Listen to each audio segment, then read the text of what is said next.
sa iyang tema, manindot nga tema.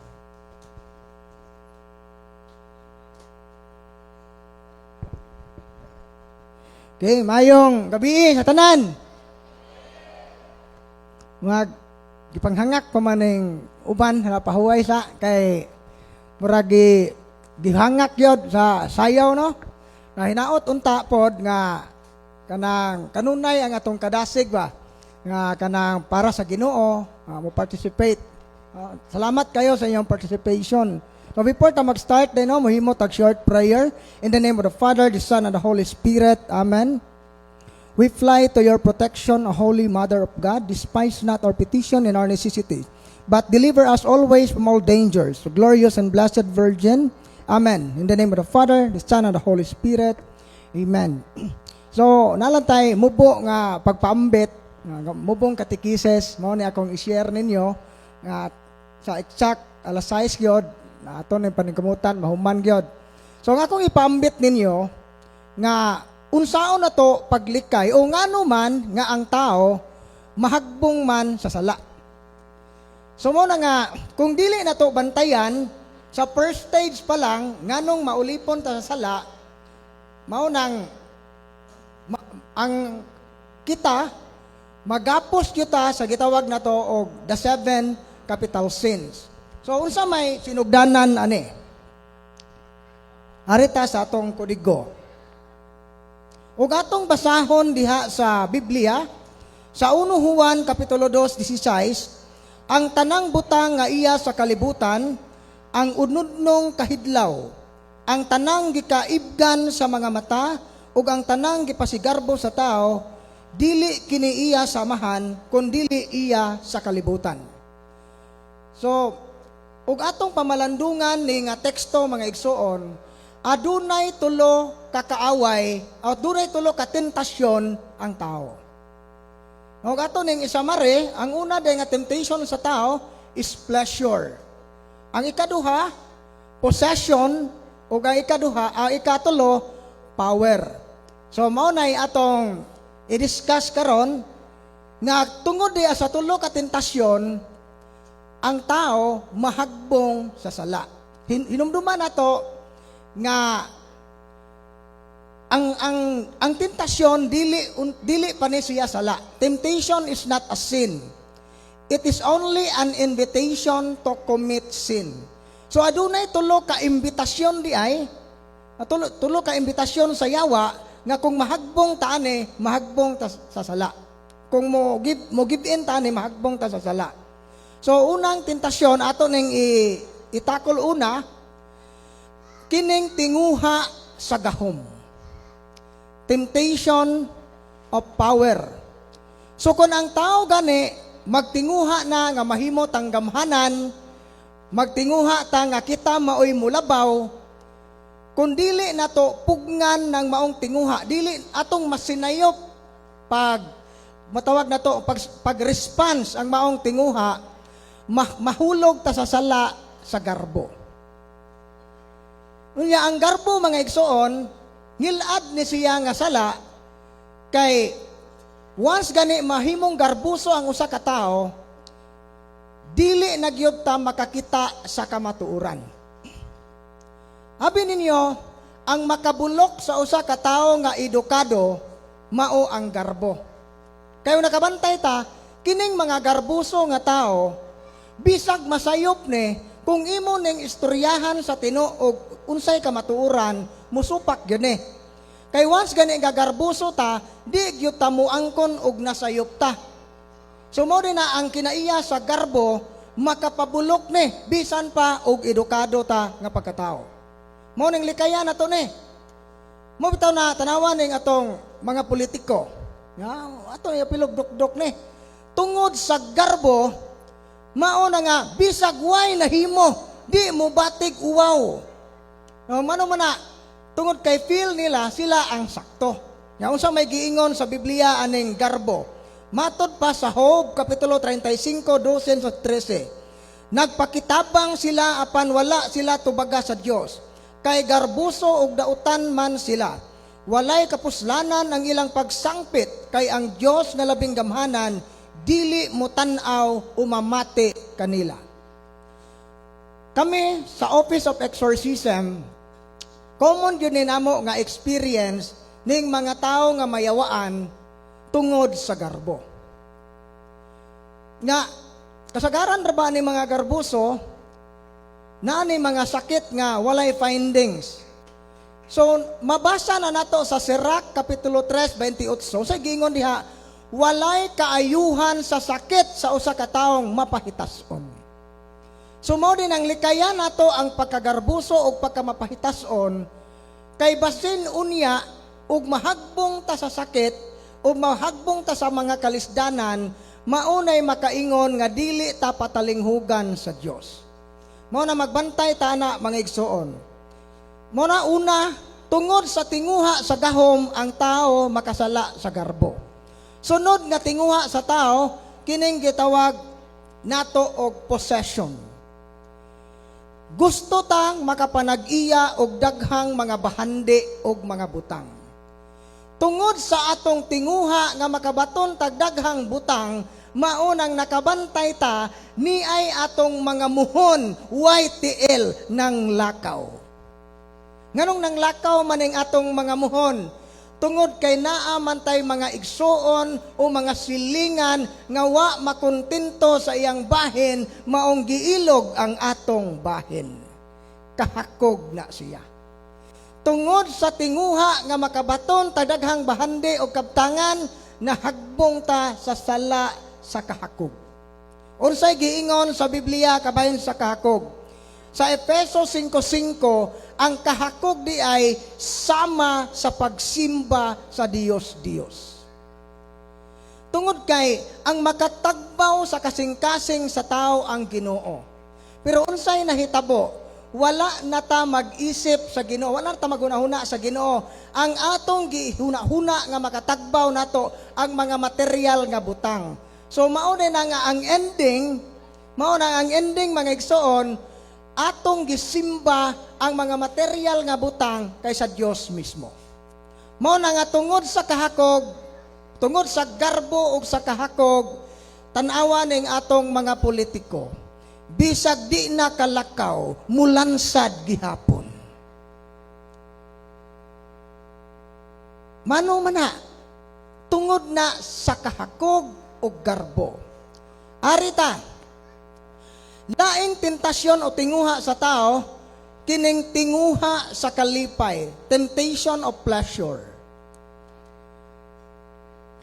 Ako di ko mutuo nga kining inyong gidaghanon karon, maura ni ang tanang tao sa adlawan. Pero ngano man nga og maghisgot tagpang Ginoo, gamay ramay mo tambong, ngano man dili lingaw. So ang mga tao sa atong panahon karon, wa na maghuna-huna sa pagpahimuot sa Ginoo. Kay ang ato nang gihuna-huna karon, asa tadapita malipay o matagbaw. Mao gani nga daghang mga igsuon atong Katoliko nga tuan na ning balhin sa laing relihiyon kay bibo dito. Mingaw kuno ang ato. So magbantay day taning tinguha nato nga malipay ta kanunay. Ingani ha, ang pagsimba di ay nganong ning simba ta sa Dios? Because worship is pleasing God. Ang katuyuan di ay ani aron mahimuot ang Ginoo. Pero unsay atong gibuhat? Ang atong gipangita, wa ta mangita, wa ta magtinguha nga mahimuot ang Ginoo. Ang ato nga mahimuota sa atong kaugalingon o kahimutan tas mga tao. Mao din nga nay mga tao nga di mo simba og way bag-ong sapatos. Di mo simba og way bag-ong sinina. Nganuman kay basin unyag masawayan sa mga tao, sa ato pa ang tuyo ra gyud na kahimutan sa mga tao. So arita kining gitawag nato og kanang pleasure. Kini ding tinguha sa kining kalipay, kalibutanong kalipay, dunay duha ka sala nga nag-atang ani. Una, mao ang kaulag. Ang mga taong uwagan, wa gyud nay laing gihuna-huna pagtagbaw ra gyud sa kaugalingon. Mao na nga bisan pagminyo na mangita gyud naglain tungod sa prinsipyo nga puol kuno ning sigig kaog inununan. Di ba? Mauna tungod sa kaulag, ang kaulag ay gusto ra gyud nig ang tuyo sa kaulag gyud tagbawon ra gyud ang atong kaugalingon. Kalipay ra ba? Mao bitaw na ang usa ka tawo nga maulipon sa kaulag, bisag naa na siya batang gamay, andam niyang biyaan ang iyang mga anak, mukuyog lang siya sa laki nga iyang gibiga-bigaan. So mao na nga ngilad yod ang kaulag mga igsoon. Unsa may giingon dire, busa patya ninyo ang mga kaibog nga kalibutanon nga anak kaninyo, sama sa salawayong pakighilawas, kalawayan o kaulag, nga maoy usa ka paagi sa pagsimbag Dios. Colosas 3:5. So kini di ang pagtagbaw sa kaugalingong kalipay, usa kini kamatang sa pagsimba sa Dios. Worship of pleasure. No, ang atong gi-worship ang kalipay ra, pleasure of senses. Lain pa, ikaduhang sala kining gitawag og kaulit sa kaon og inom. Unsa man ning kaulit sa kaon og inom, kana bang bisag na busog na, kaon gihapon, bisag na hubog na, mo inom gihapon. Unya, kining kaulit di ay, apil na sa kaulit, kanang gibawala na ka sa doktor, nga ayaw kakaog humba, mukaon gihapon. Dito sa among opisina, daghang mo reklamo dito, moingon nga, Brad, wa man mo tuo ag lusartan nga kung gitumar kara adlaw man mo epekto, Brad. Mura man og way epekto ang tambal gihatag sa doktor. Unya, unsaon pag epekto sa lusartan nga naara man po kag sapot-sapot, ikaw man po'y pinakasaputong tao sa tibuok kalibutan.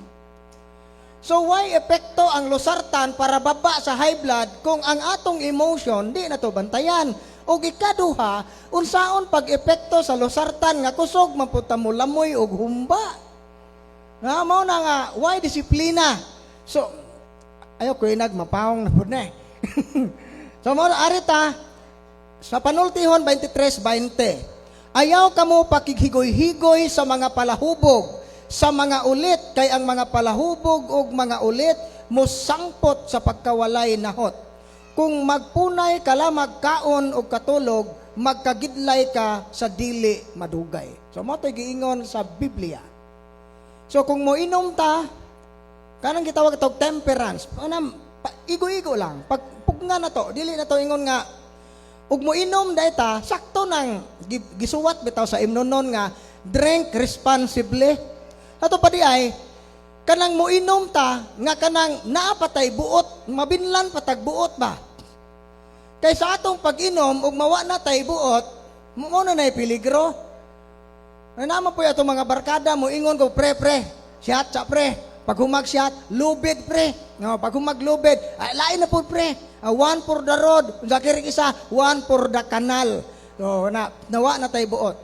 Nga gainom og bayagro, pagkahurot sa usa ka botilya nga bayagro, gabrep na, di ba kanang bayagro kay gabrep po na, kanang model ana.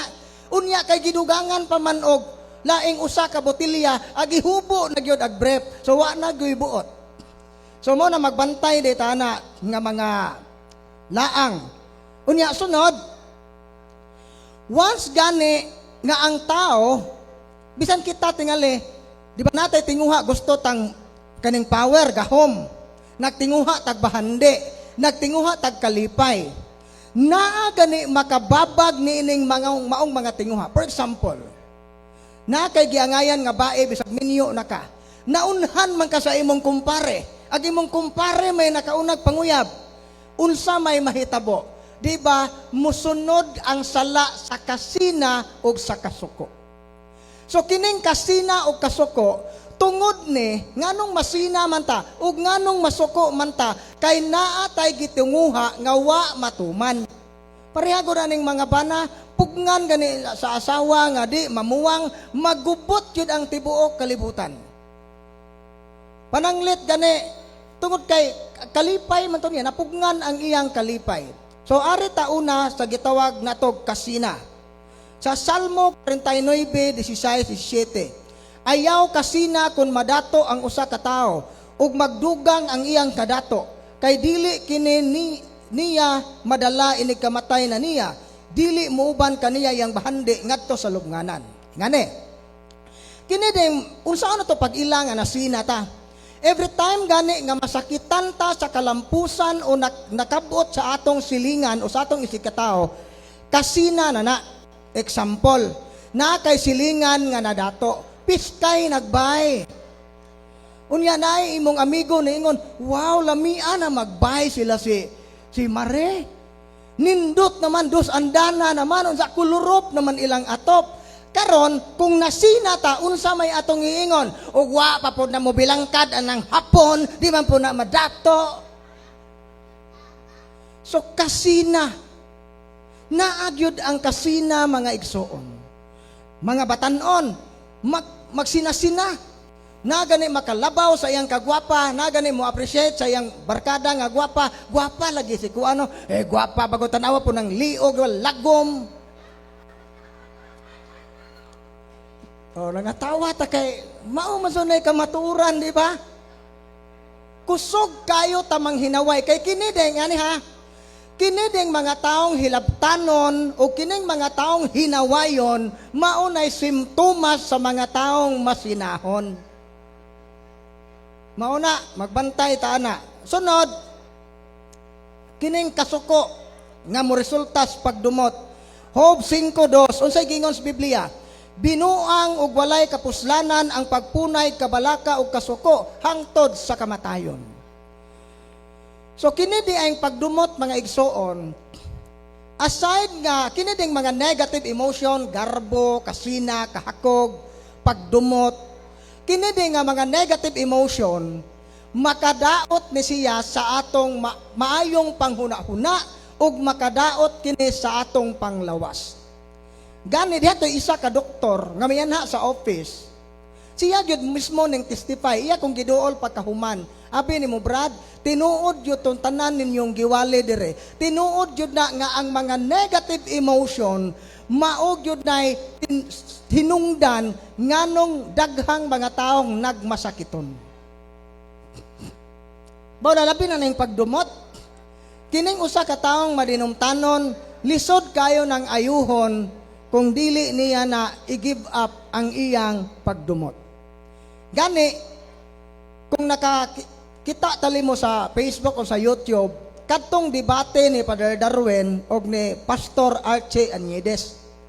Dihay taga Cebu nga si FD, ning tambong sa debate ni Padre. Sa iyang pagtambong sa debate, kay gisungot magsiyaman-taman ni Pastor Archie. Tungod siyang kasungot, lami kuno kayong kulatahon, na grabe yun iyang kasuko ba? Pero naana po siya daang gipangdumtan. Daghan siya gidumtan, badali siyang masuko. Tungod sa iyang kasuko, natinga siya kay ningkalit og kabugat ang iyang lawas. Namugat siya. Sakit kuno iyang lawas ilihok. Unya ning bisita sila sa atong opisina diha sa Anas. Pagbisita, galisod siya saka dito sa office kay tokason bitaw na. Galisod siya saka kay sakit kayo ang iyang tibuok kalawasan. Samtang naminaw siya sa mga to, nakarealize siya nga daghan man dahil siya gidumtan. Moto ang iyang gibuhat, iyang gikumpisal ang tanang niyang gibati nga pagdumot. O kini ang maayong balita. Kay human siya nakakumpisal sa iyang mga kasuko o pagdumot, naayo siya diha dayon sa iyang gibati nga sakit. So kung daghan tagipamati nga sakit karon, susiho nato atong kaugalingon. Di ba ko garbuso? Dili ba ko hakog? Di ba ko uwagan? Di ba ko saputon? Wa ba ko'y gidumtan? Kay usahay di ay, ang sala maoy hinungdan sa atong sakit. Mauna sa Sirach 38:15, alang sa usa ka tawo nga nagpakasala batok sa iyang magbubuhat, angay lamang nga masakit. So usahay di ay ang sala hinungdan sa sakit. Katapusan nga sala kining katapol. Unsa giingon dire sa Sirach 22:1, ang katapol ug ang kabuang ang tao nga tapulan walay kalainan sa hugaw. Luod siya og walay tao nga moduol kaniya. Gani sa ubang version ani sa Biblia, ang taong tapuan ko no walay kalainan sa tae.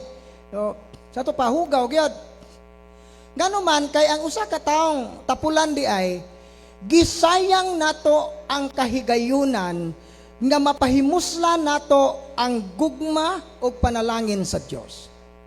Sa karaadlaw daghan kaayong blessing. Pero kasagaran ra ba nato mauray atong makita ang unya di nato makita ang mga maayong butang nga gikan sa Dios.